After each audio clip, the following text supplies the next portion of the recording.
साधना शब्द सुनते ही मन में तपस्या, ध्यान, मंत्र जाप और आध्यात्मिक अनुष्ठान का विचार आता है। लेकिन क्या वास्तव में साधना केवल इतना ही है?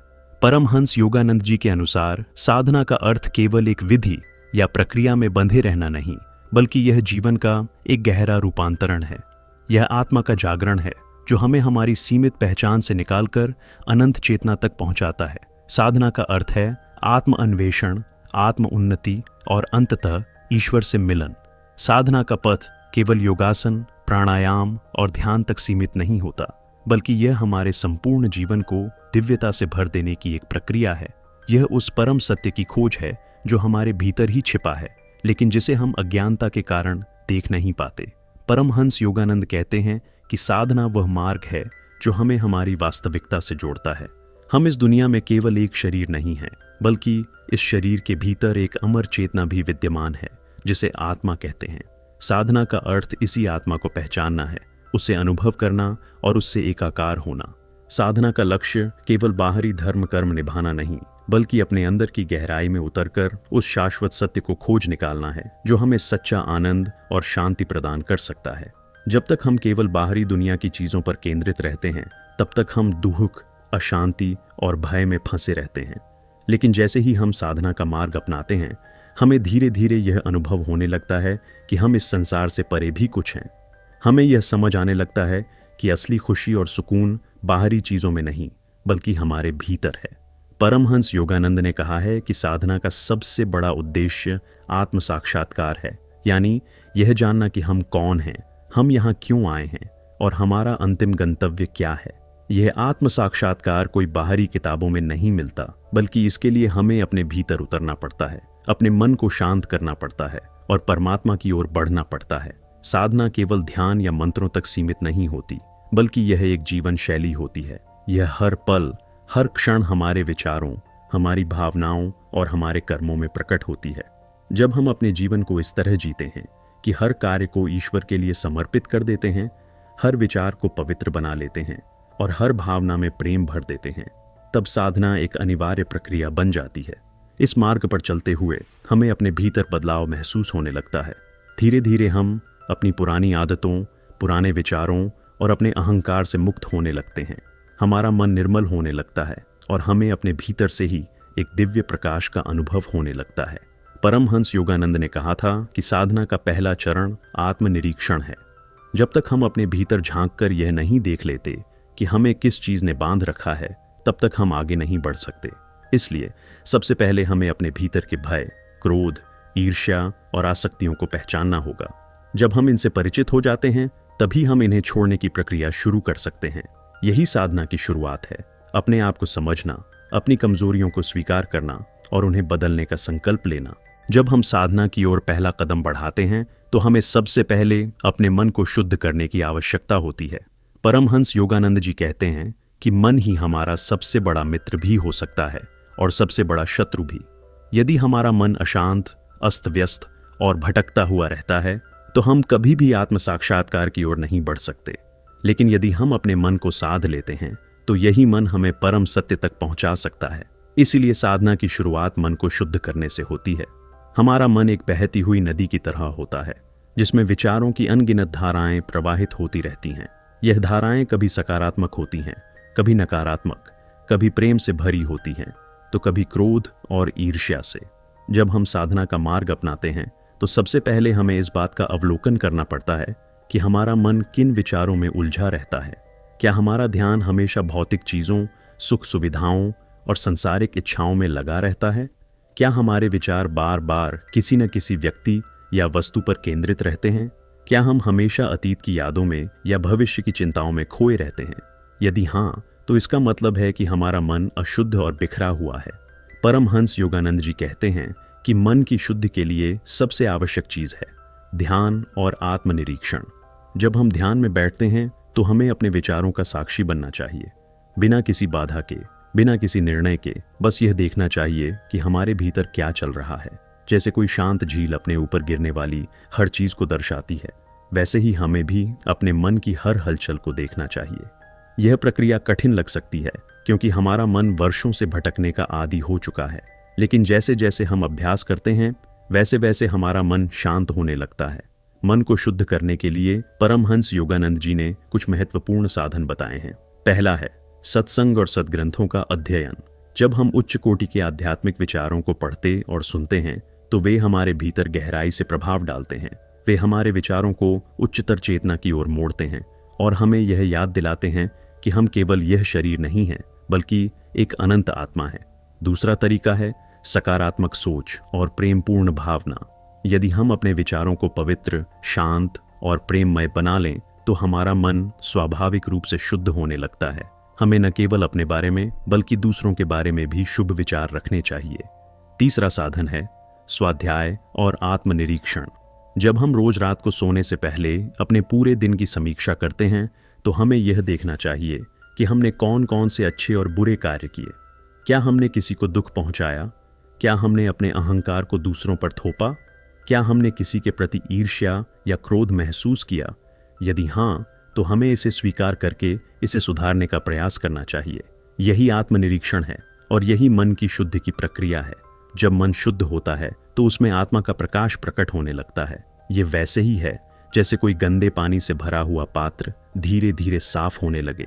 जब तक पात्र गंदा है तब तक उसमें रखा गया कोई भी अमृत भी अशुद्ध लगेगा, लेकिन जैसे ही वह साफ हो जाता है उसमें रखा अमृत भी अपनी पूर्ण पवित्रता में चमकने लगता है। इसी तरह जब हमारा मन शुद्ध हो जाता है तो उसमें ईश्वर की अनुभूति स्वतः प्रकट होने लगती है। परमहंस योगानंद जी कहते हैं कि जब तक मन शांत और निर्मल नहीं होगा तब तक हम आत्म साक्षात्कार की ओर आगे नहीं बढ़ सकते। इसीलिए साधना के पहले चरण में सबसे आवश्यक कार्य है अपने मन को नियंत्रित करना, उसे पवित्र विचारों से भरना और उसे ध्यान की सहायता से स्थिर करना। जब मन शुद्ध होने लगता है और धीरे धीरे शांत होने की अवस्था में पहुंचता है तो साधक को अपनी ऊर्जा अर्थात प्राण को नियंत्रित करना आना चाहिए। परमहंस योगानंद जी ने कहा है कि साधना केवल विचारों और भावनाओं की शुद्धि तक सीमित नहीं है, बल्कि यह हमारे भीतर प्रवाहित होने वाली ऊर्जा को सही दिशा में मोड़ने की भी प्रक्रिया है।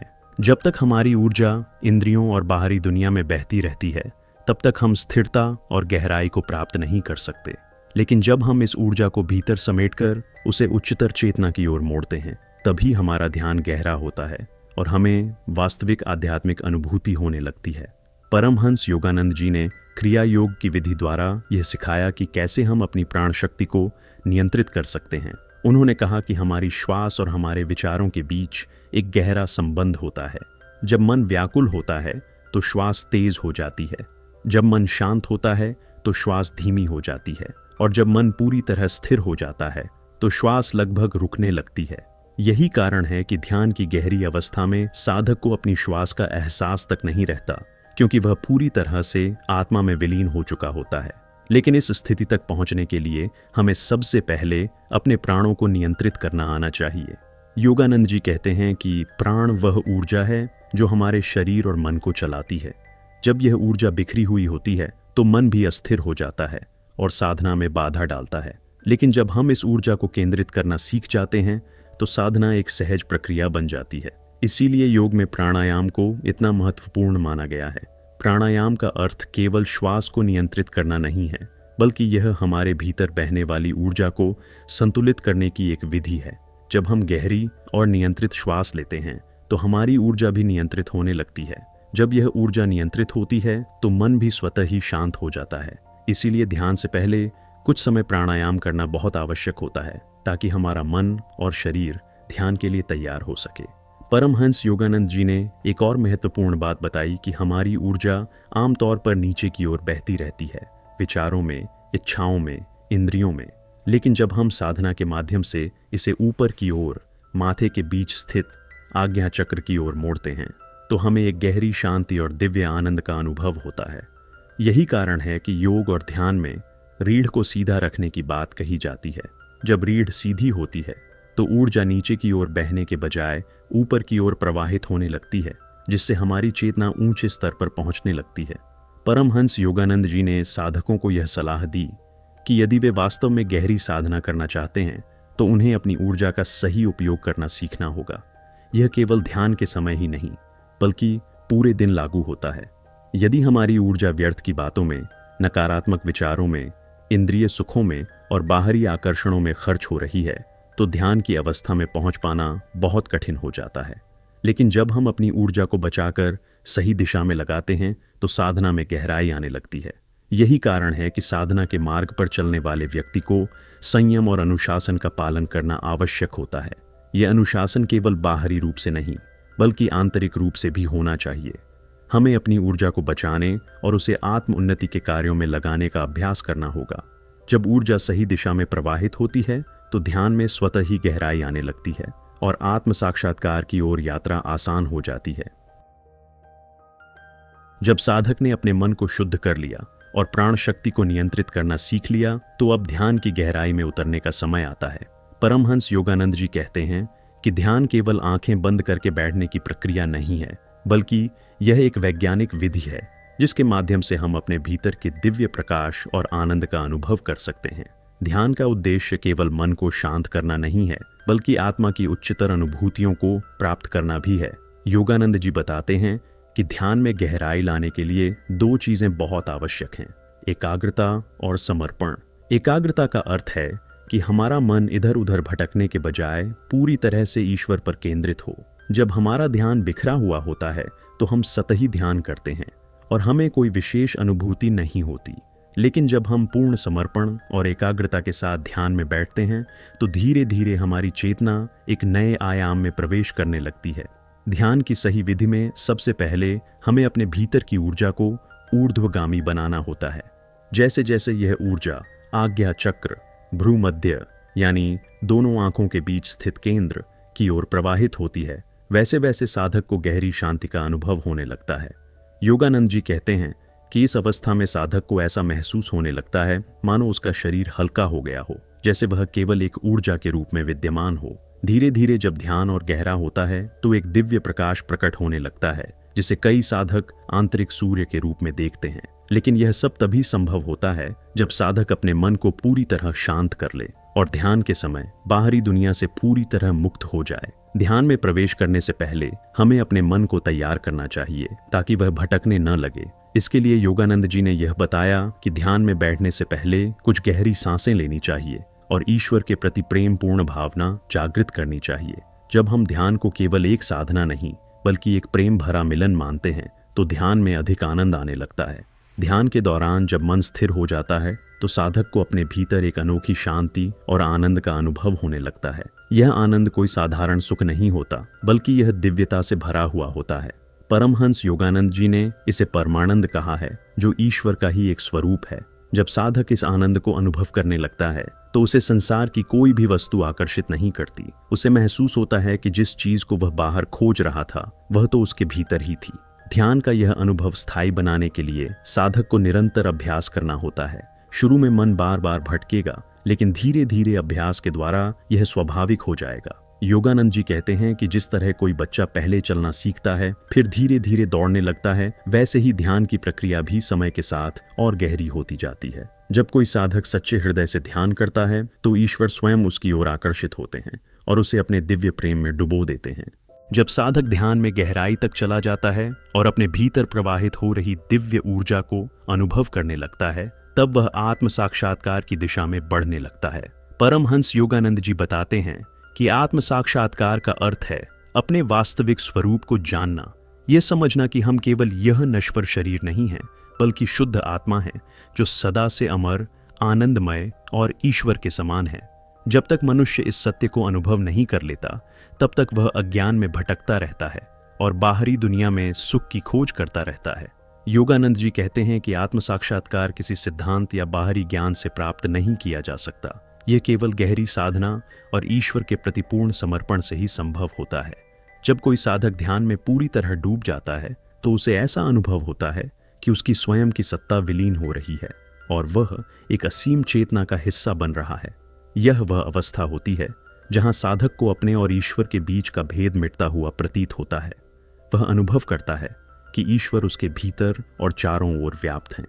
परमहंस योगानंद जी ने इस अवस्था को समाधि कहा है, जहां साधक अपनी सीमित चेतना से निकलकर ब्रह्मांडीय चेतना में प्रवेश कर जाता है। समाधि की अवस्था में साधक को अपने शरीर का कोई भान नहीं रहता, न कोई सांसारिक चिंता और न ही कोई भावनात्मक बंधन। वह केवल शुद्ध आनंद और प्रेम के महासागर में डूब जाता है। लेकिन यह अवस्था केवल उन्हीं को प्राप्त होती है जो अपने साधना मार्ग में पूर्ण रूप से समर्पित होते हैं और जिन्होंने मन की समस्त चंचलताओं को त्याग दिया होता है। योगानंद जी बताते हैं कि जब कोई साधक इस अवस्था को प्राप्त कर लेता है तो वह अपने भीतर अपार शांति और प्रेम का अनुभव करता है। यह कोई सामान्य प्रेम नहीं होता, बल्कि यह दिव्य प्रेम होता है जो किसी भी सांसारिक प्रेम से कहीं अधिक गहरा और व्यापक होता है। इस प्रेम में कोई स्वार्थ नहीं होता, कोई अपेक्षा नहीं होती। यह केवल शुद्ध आनंद और संतोष से भरा होता है। लेकिन आत्म साक्षात्कार की इस अवस्था तक पहुंचने के लिए धैर्य और निरंतर अभ्यास आवश्यक है। साधक को अपने ध्यान के समय को बढ़ाना होता है, अपनी ऊर्जा को पूरी तरह से साधना में लगाना होता है और सांसारिक आकर्षणों से ऊपर उठना होता है। जब मनुष्य पूरी तरह से ईश्वर में समर्पित हो जाता है और अपने व्यक्तिगत अस्तित्व को त्याग देता है, तभी वह इस सर्वोच्च अनुभूति को प्राप्त कर सकता है। परमहंस योगानंद जी कहते हैं कि आत्म साक्षात्कार का यह अनुभव ही जीवन का अंतिम लक्ष्य है। ये केवल कुछ विशेष लोगों के लिए नहीं, बल्कि हर इंसान के लिए संभव है।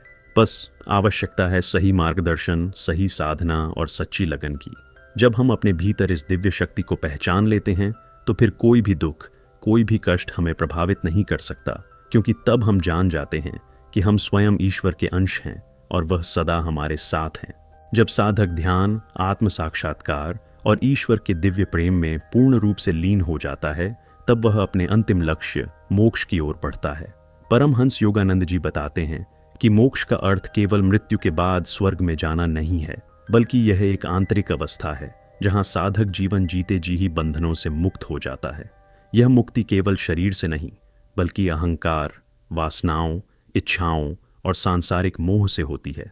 जब साधक इन सबसे ऊपर उठ जाता है, तब वह अपने सच्चे स्वरूप को पहचानता है और ब्रह्मांडीय चेतना के साथ एक हो जाता है। योगानंद जी कहते हैं कि आम मनुष्य अपने को शरीर, मन और भावनाओं के रूप में देखता है, लेकिन जो साधक मोक्ष की अवस्था तक पहुंच जाता है, वह स्वयं को केवल एक शुद्ध चेतना के रूप में अनुभव करता है। एक ऐसी चेतना जो न जन्म लेती है, न मरती है। यह वही अवस्था है जिसे कृष्ण ने गीता में स्थित प्राज्ञ कहा है, जहां मनुष्य न सुख में हर्षित होता है, न दुख में विचलित होता है। वह केवल एक साक्षी भाव में स्थित हो जाता है, जहां सब कुछ उसके सामने घटित होता रहता है, लेकिन वह उसमें उलझता नहीं है। मोक्ष की अवस्था में साधक को यह अनुभूति होती है कि वह केवल यह सीमित शरीर नहीं है, बल्कि संपूर्ण ब्रह्मांड में व्याप्त है। उसे यह अनुभव होता है कि ईश्वर और वह अलग नहीं है, बल्कि एक ही सत्ता के दो रूप हैं। यह वही अवस्था है जिसे संतों ने अहम ब्रह्मास्मि कहा है, मैं स्वयं ब्रह्म हूँ। इस अवस्था में व्यक्ति के भीतर से भय समाप्त हो जाता है। मृत्यु का कोई भय नहीं रहता। किसी भी प्रकार की चिंता या दुहक उसे स्पर्श नहीं कर सकते, क्योंकि वह जान जाता है कि यह समस्त सृष्टि केवल एक ईश्वरीय लीला है और वह स्वयं इस लीला का एक अंश मात्र है। परमहंस योगानंद जी समझाते हैं कि जब साधक इस मोक्ष की अवस्था में पहुंचता है, तब वह केवल स्वयं के लिए नहीं जीता, बल्कि वह संपूर्ण मानवता के कल्याण के लिए कार्य करता है। ऐसे व्यक्ति का जीवन केवल व्यक्तिगत आनंद तक सीमित नहीं रहता, बल्कि वह एक दैवीय माध्यम बन जाता है, जिसके द्वारा ईश्वर इस संसार में प्रेम, ज्ञान और शांति का प्रकाश फैलाते हैं। यही कारण है कि संत महापुरुष हमेशा दूसरों की सेवा में लगे रहते हैं, क्योंकि उन्होंने अपने व्यक्तिगत जीवन से परे जाकर समस्त सृष्टि को अपना परिवार मान लिया होता है। योगानंद जी कहते हैं कि मोक्ष की यह अवस्था केवल कुछ विशेष योगियों के लिए नहीं, बल्कि हर साधक के लिए संभव है, लेकिन इसके लिए एक अटूट धैर्य, श्रद्धा और निरंतर साधना की आवश्यकता होती है। जब कोई साधक पूरी निष्ठा से ध्यान करता है, अपने भीतर की दिव्यता को पहचानता है और अपनी चेतना को सांसारिक बंधनों से मुक्त कर लेता है, तब वह इस उच्चतम अवस्था तक पहुंच सकता है। अंत में योगानंद जी हमें यह याद दिलाते हैं कि हम सब ईश्वर के ही अंश हैं और हमारा अंतिम लक्ष्य भी उसी ईश्वर में लीन हो जाना है। यह संसार केवल एक अस्थायी पड़ाव है, जहां हमें अपने सच्चे स्वरूप को पहचानने का अवसर मिलता है। जब हम इस सत्य को अनुभव कर लेते हैं, तब जीवन में कोई दुख, कोई भय या कोई अस्थिरता नहीं रहती। तब जीवन केवल आनंद, प्रेम और शांति से भर जाता है, और यही सच्ची साधना का परिणाम होता है।